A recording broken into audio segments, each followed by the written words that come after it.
Well, good evening, Leeds United fans. I hope you're all doing fantastically well. We're Connor, we're on a walkabout, we've got a brew, and we're here to talk about Leeds United. Unfortunately, it's not positive news, which is irritating because, we know Manor Solomon and Dan James are supposedly back post-international break, which I guess is one of those things where you're looking at it and going, well, Connor, come on, they are good news.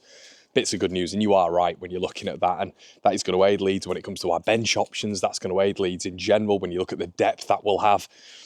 But what we have to get into is the news that has just broken today, as of sort of the last 5 to 6 hours, when I believe it's the Bulgarian manager talking about our midfield.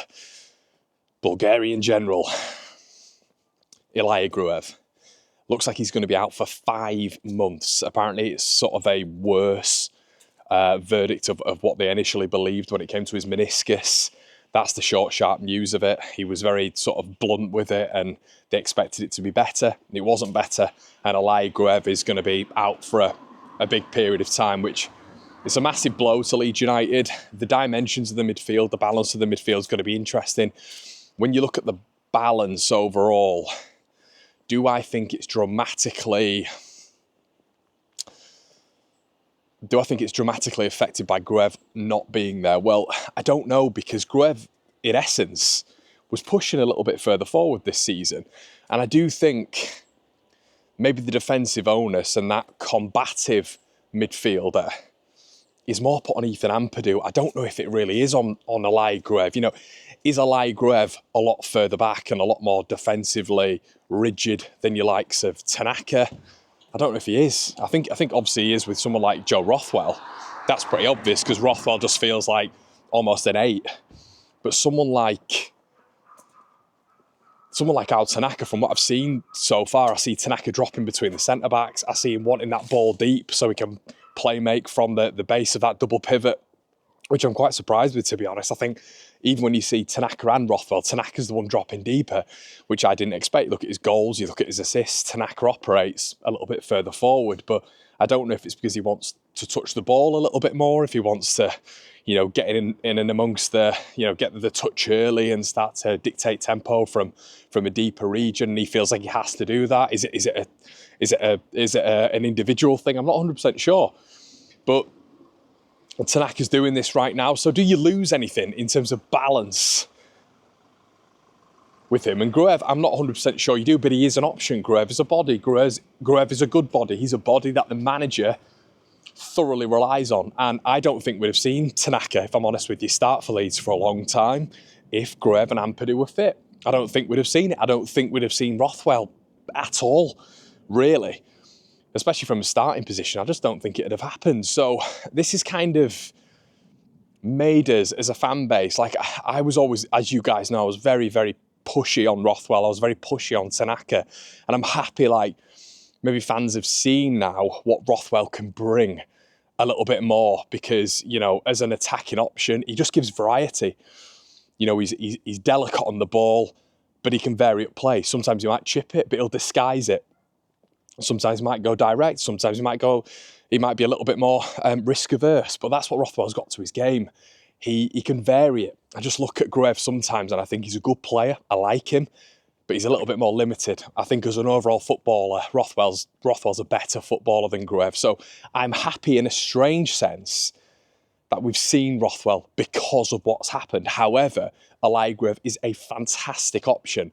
And for him being out for 5 months, I'm a little bit cut up about, I have to say, because that means that Leeds United's options are a little bit sparse. Now, if you're giving me the option with a shotgun to my head, who would I rather be out for that period of time, Ampadu or Gruev?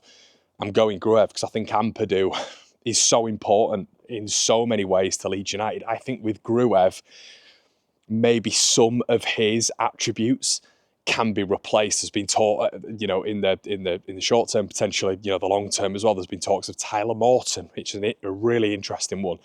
Czech Kouyaté, we spoke about the other day, who adds legs, he adds experience, athleticism, he adds leadership.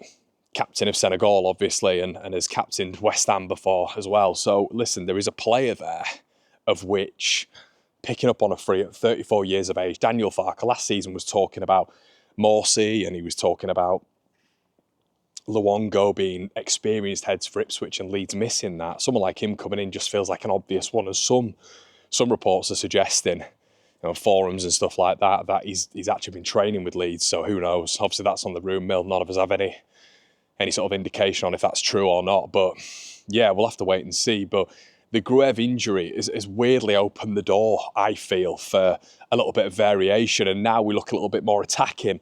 Now we have the presence of mind and the presence of, presence of player, obviously, to open up teams. It's going to be a little bit more exciting. It's going to be a little bit more entertaining.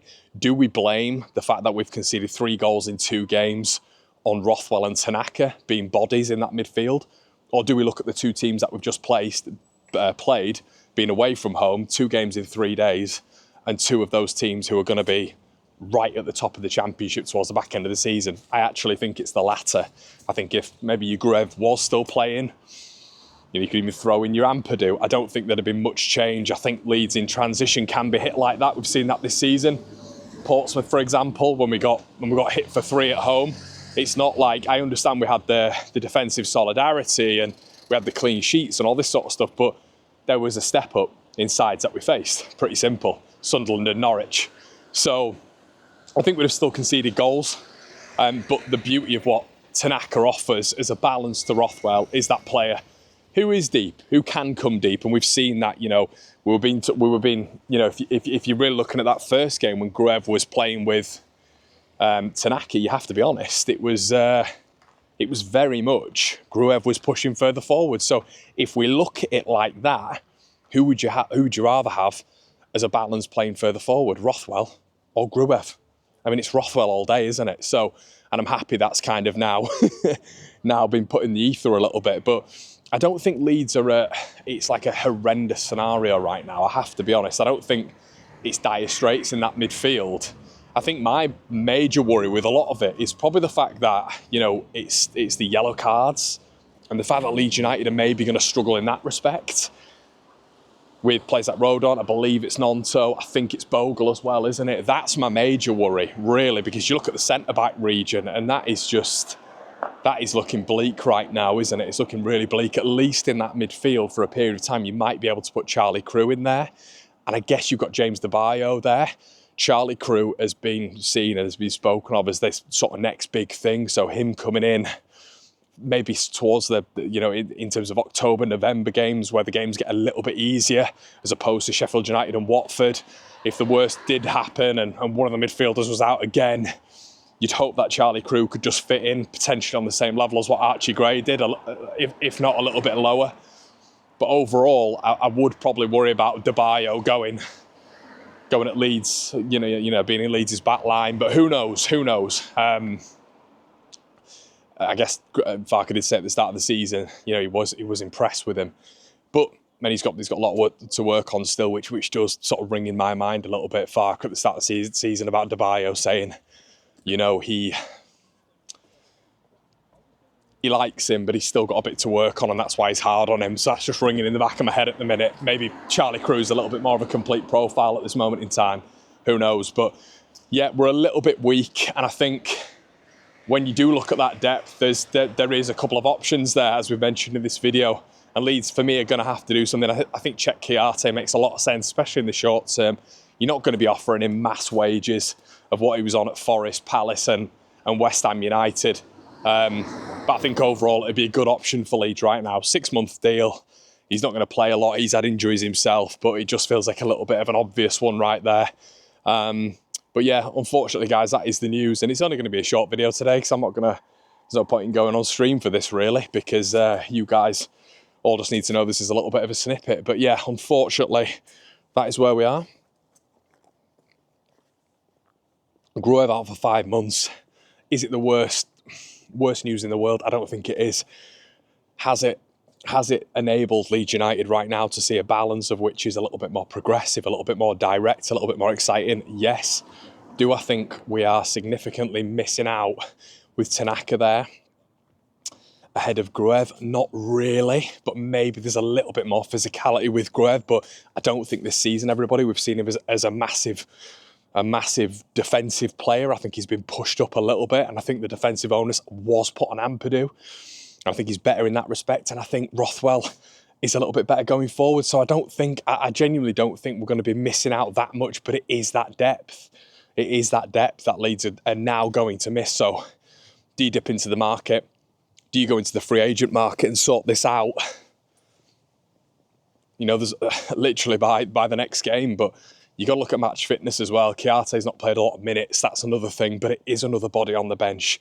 Guys, fascinated to hear what you think about this one. Check the video out from earlier on. Check out our latest Marcelo Bielsa video as well. And I've upgraded in a few areas, as I'm sure you can see. I'll be straight up with you. I don't want you guys to ever think, as subscribers of this channel and some of your Patreon members and members of the channel in general, I don't want you to ever think that we're not trying to upgrade and move and try put as much effort into the channel as we are doing. But I want you to see that on a production level as well. So when I'm going out, I don't want to be doing this on my phone. I want you to get the best sort of crisp experience as possible. So we've upgraded in a few departments. So I hope you see that, you know, some of your fantastic super chats and all this sort of stuff have gone to good use. And I really appreciate your support. We're on the way to 40k. Make sure you're slapping a like on the video as well, everybody. Sharing it to your friends and family and all this sort of stuff. And yeah, we've got a little bit coming out tomorrow, which I think you guys will enjoy, a little bit of a mini podcast. And roll on, we've got some pretty cool news coming a little bit later on, but with certain scenarios at the minute, I can't quite announce it. But it's going to be pretty cool. A little bit of a variation in content as well. But guys, it's been an absolute pleasure. Make sure you like, comment, subscribe. Let me know what you think in the comment section below. I'll see you in a bit.